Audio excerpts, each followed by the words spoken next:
Hi guys, welcome to this video on the second part of Act 4, Scene 3 from Macbeth. And in this part of the scene, we're going to see Ross arrive to give Macduff the news that his wife and children have been murdered by Macbeth. Now this causes Macduff a great deal of anguish, and we see an emotional outpouring at the end of this scene, which kind of solidifies his resolve to go to Scotland and kill Macbeth. Now interestingly, this scene kind of presents us with the ultimate consequences of Macbeth's violence. You know, he's murdered many people so far, but none of them have tried to retaliate, or none of their families have tried to exact revenge. Now, in provoking Macduff in this way, he's kind of provoking the one thing that the witches told him to avoid.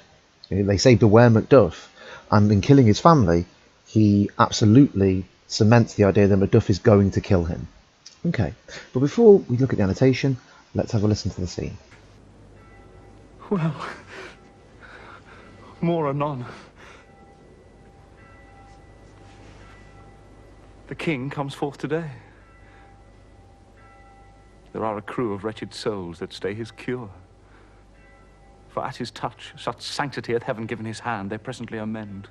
What's their disease? 'Tis called the evil. A most miraculous work in this good king, which often, since my here remain in England, have I seen him do.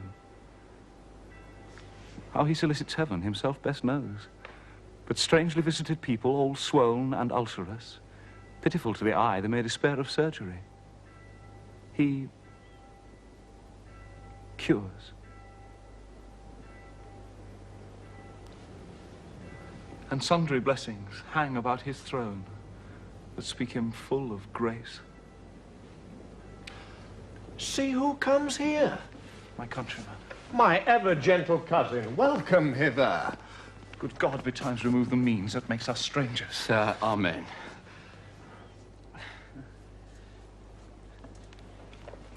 Stand Scotland where it did? Alas. Poor country. Almost afraid to know itself. It cannot be called our mother, but our grave, where nothing, but who knows nothing, is once seen to smile, where sighs and groans and shrieks that rent the air are made not marked, where violent sorrow seems a modern ecstasy. The dead man's knell is there scarce asked for who, and good men's lives expire before the flowers in their caps, dying, or ere they sicken. Relation too nice, and yet too true. What's the newest grief? That of an hour's age doth hiss the speaker. Each minute teems a new one. How does my wife? Why, well. And all my children? Well, too. The tyrant has not battered at their peace? No, they were well at peace when I did leave them. Be not a niggard of your speech. How goes it? When I came hither to transport the tidings, which I have heavily borne, there ran a rumor of many worthy fellows that were out, which was to my belief witnessed the rather, for that I saw the tyrant's power afoot. Now is the time of help. Your eye in Scotland would create soldiers, make our women fight to doff their dire distresses. With their comfort we are coming thither, and with 10,000 men. Would I could answer this comfort with the like. But I have words that should be howled out in the desert air where hearing would not latch them. What concern they? The general cause, or is it a fee grief due to some single breast? No mind that's honest, but in it shares some woe. Though the main part pertains to you alone. If it be mine, keep it not from me. Quickly, let me have it. Let not your ears despise my tongue forever, which shall possess them with the heaviest sound that ever yet they heard. I guess at it. Your castle is surprised, your wife and babes savagely slaughtered. To relate the manner whereon the quarry of these murdered deer, to add the death of you. Merciful heaven.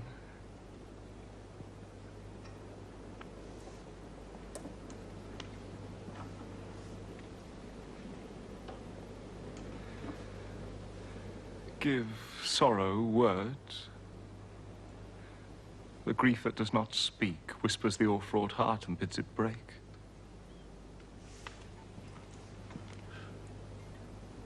My children, too? Wife, children, servants, all that can be found. And I must be from thence. My wife killed, too? I have said. Be comforted. Let's make us medicines of our great revenge to cure this deadly grief. He has no children.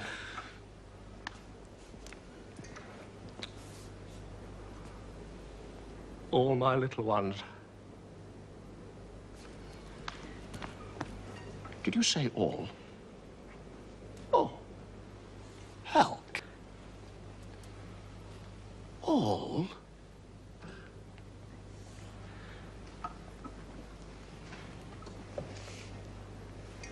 What?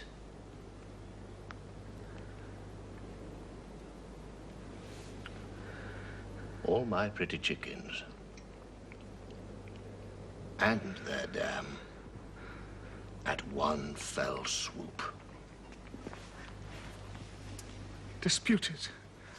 Like a man. I shall do so. But I must also feel it as a man. I cannot but remember such things were that were most precious to me. Did heaven look on and would not take their part? Sinful Macduff, they were all struck for thee. Naught that I am, not for their own demerits, but for mine, fell slaughter on their souls. Heaven rest them now. Be this the whetstone of your sword. Let grief convert to anger. Blunt not the heart, enrage it.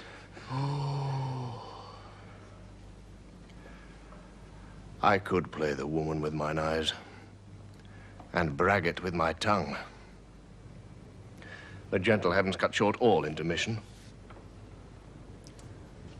Front to front bring thou this fiend of Scotland and myself. Within my sword's length set him. If he scape, heaven forgive him too. This tune goes manly. Come, go we to the king. Our power is ready, our lack is nothing but our leave. Macbeth is ripe for shaking.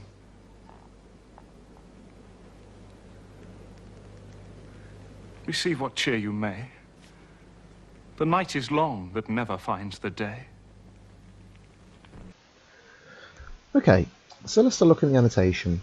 Now this part of the scene begins with Malcolm discussing the current King of England, Edward the Confessor, with Macduff, and Malcolm is telling him about this strange power that he seems to have. So it's this: Edward the Confessor was thought to possess a heavenly power which he bequeathed to succeeding monarchs. So this is the idea that he passed it on to succeeding kings, and it was the power to cure with his hands. And this presents Edward the Confessor as a rather holy king, and that is used with this religious imagery. The idea that such sanctity hath heaven given his hand. This is the idea that God has rewarded him for being a good king with this power to cure people just by touching them. Now the disease was called the king's evil, the disease that he was able to cure. And again, Malcolm uses religious imagery to describe this. He says it was a most miraculous work, presenting Edward the Confessor as holy and good.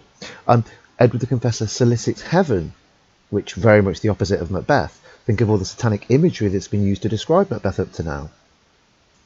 At the same time, he has a heavenly gift of prophecy. So this is the idea that Edward the Confessor is using prophecy from God for good. This, again, is a direct contrast to Macbeth, the current King of Scotland. So in this way, Malcolm is presenting to Macduff a different kind of king. A king that fits within the divine right of kings, a king that fits within the great chain of being, and has been rewarded by God for his pious and kind ways.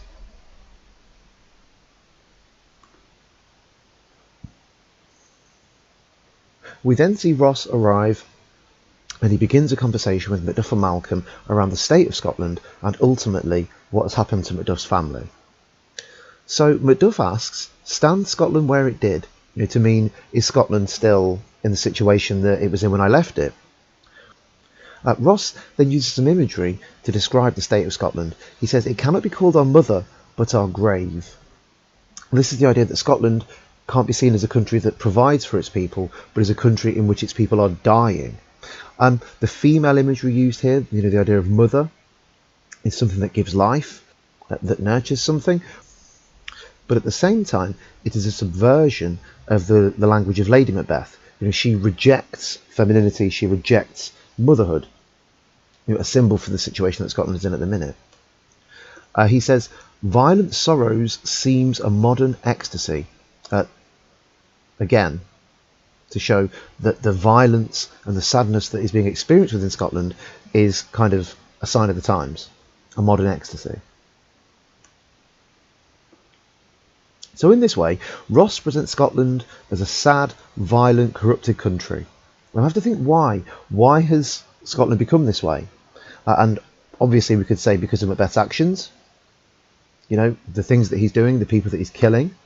But at the same time, a lot of the natural disturbance that could have led to Scotland becoming this sad, corrupted country at least, could be linked with the lack of divine order. The Macbeth has broken the great chain of being, and all these unnatural things that are happening within Scotland are starting to have an impact on the people living there. Macduff then questions Ross about his family. Macduff asks, "The tyrant has not battered at their peace." This builds up the dramatic irony even further for that final reveal of what's happened to his family. Ross uses some equivocation to try and avoid having this conversation with Macduff at this time. He says, "No, they were well at peace when I did leave them." Because if you remember back to the previous scene, when Ross left, the family were technically still alive. So he's not revealing all of the truth, but he's not fully lying to him either.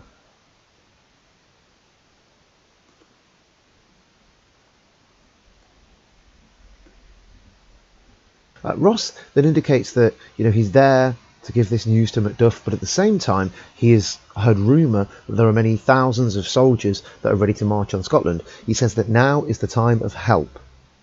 And in this way he's trying to encourage rebellion. He's trying to encourage this force marching on Scotland and taking the throne from Macbeth.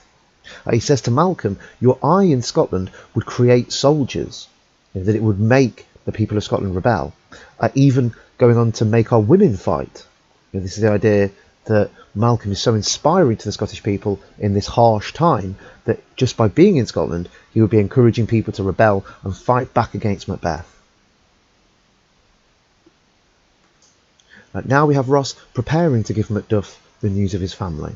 He says the words that he has should be howled out in the desert air to indicate that they will cause pain, sorrow, but this idea that they should be shouted in the desert is coupled with the idea that these words shouldn't be heard.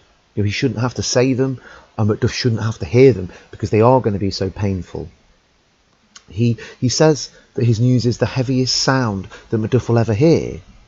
The worst thing that a father can hear is that his wife and children have all been murdered. I think this kind of goes to explain why Ross has been so hesitant to tell him, as soon as he gets there. Ross then gives the news in a very direct way. He says, "Your castle is surprised. Your wife and babes savagely slaughtered." Look at the language used to describe their murder. Savagely. This talks of the dishonour of Macbeth. It talks of the violence and bloodiness of this crime. At the same time, the use of sibilants, savagely slaughtered, could be an indication of the treachery, the sneaky nature of these murders. This was definitely not an honourable killing. He says, and to tell Macduff of the death of his family were to add the death of you. He believes that in telling him, it's going to absolutely crush him. Note as well the further animal imagery that he uses to describe Lady Macduff and her children. He says, the quarry of these murdered deer. This is the idea that his family were killed for sport. This was like hunting. Deer here also being a homophone, relating to his dear ones, the people that he loves. But at the same time, by linking it with hunting, it shows this kind of power imbalance between the murderers and the people that they were murdering. He describes them as weak by referring to them as deer. He describes them as unknowing in the way that an animal that is hunted is unknowing of the people that are hunting it. Malcolm then encourages Macduff's emotion. He says, "Give sorrow words." This is very much the opposite of Macbeth and Lady Macbeth. Lady Macbeth tries to suppress Macbeth's emotions, and Macbeth just doesn't want to think about what he's doing. He doesn't want to address mentally what torture he's putting the Scottish people through. Malcolm then uses the metaphor, "Let us make medicines of our great revenge to cure this deadly grief." This is the idea that they need to use their anger to kill Macbeth. Macbeth is the cause of their grief, Macbeth is deadly, and the cure for that will be just to murder him. Now here's a really interesting line for the play, and something that isn't really addressed anywhere else. Macduff says he has no children. This is to refer to the fact that Macbeth and Lady Macbeth don't have children. And one way that you could look at Macbeth's murders within this play is to do with that jealousy and that kind of impotence around him not having a son or a child. The one thing that connects Duncan, Banquo and Macduff is that all three have children, particularly sons. Now, is Macbeth subconsciously going for these people because he's jealous of the fact that they have children?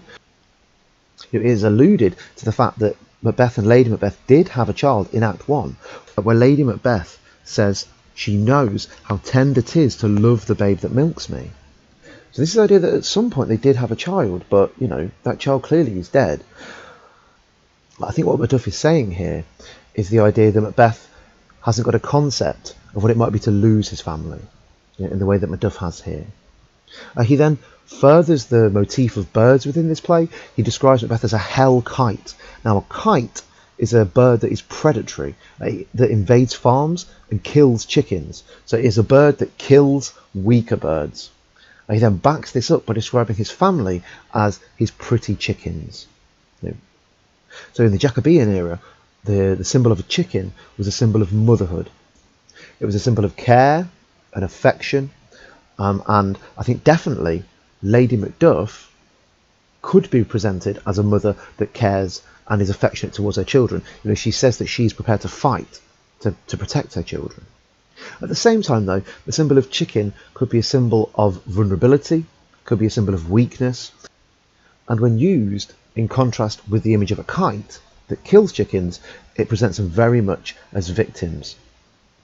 Malcolm then begins to introduce the idea of gender and violence with Macduff. In the same way that Lady Macbeth used gender to incite Macbeth, Malcolm tries to use the gender of masculinity to incite Macduff for further violence. He says, "Dispute it like a man." Man also, linking with the idea of bravery here. Macduff replies, pouncing on the words of Malcolm in the same way that Malcolm pounced on the words of Macduff, by saying, "I shall do so, but I must also feel it as a man." The idea that he needs to express his grief. There's going to be some trauma linked with this event. Macduff then questions his faith. I think this is an interesting line because within this scene you can kind of see how God is seen to be on the side of Macduff and Malcolm, whereas he's very much not on the side of Macbeth and Lady Macbeth. He questions, did heaven look on and would not take their part? This is the idea, did God watch and not stop it? He then refers to himself as sinful Macduff, showing that he feels some responsibility for their murders because he wasn't there to protect them. He says, "Naught that I am, not for their own demerits but for mine, fell slaughter on their souls." So this is the idea that for his own transgressions against Macbeth, his family were murdered. He very much feels responsible, in the same way that in the previous scene his wife says that he bears some responsibility for the abandonment of his family. Malcolm then uses violent imagery to try and spur Macduff on towards his violence towards Macbeth by saying, "Be this the whetstone of your sword, let grief convert to anger." A whetstone is an item that is used to sharpen a sword. So is he saying here, let this trauma be the thing that sharpens your desire for revenge?